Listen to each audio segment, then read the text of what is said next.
Assalamualaikum. So hari ni kita ada Toyota Wish ANE 11. Yang ni abang datang nak buat dia punya steering rack. Steering rack kita nak tukar dia punya bush lower arm, nak press masuk yang heavy duty. So dekat situ abang boleh nampak ada leaking. Yang leaking ni datang daripada mana bang? Steering pump. Steering pump. Power steering pump tu pun bocor juga. Nanti hose dia dekat depan sini pun ada bocor. Yang dalam situ ada lampu ke bang? Boleh suluh. Kasih tunjuk dulu bang.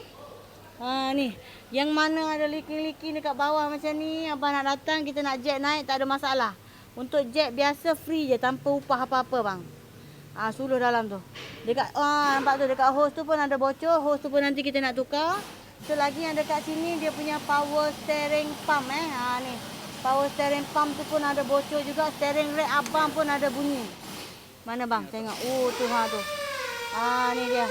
Yang mana ada masalah bocor macam ni, abang nak jack naik, nak tengok dulu, nak checking dulu, boleh datang bang. Tak ada masalah, kita tak charge apa-apa. Okey, kalau abang okey dengan quotation, kita buat macam tu. Ni, dah menitik-nitik habis dah ni. Okey, lagi steering rack dia ketuk, tengok bang. Tu. Tu steering rack jalan tak rata, ada bunyi. Lepas tu bila pusing steering bunyi macam mana? Kalau power steering pump tu. Ada bunyi macam tu kan. Macam itulah. Lebih kurang. Okey, sekarang kita buka dia punya lower arm.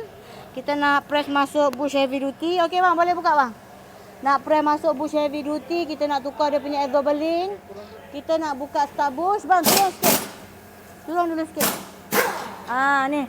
Yang mana tak tengok ni dulu. Kita punya bush heavy duty bukan Teflon, bukan PU ni.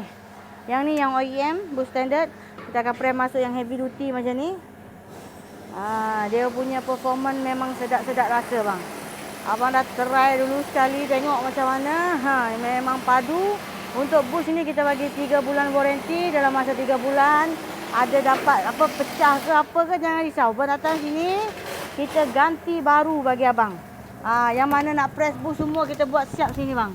Nak press bush, nak servis kaliper semua kita buat dekat dalam, tak hantar luar. Apa-apa masalah kita tanggung.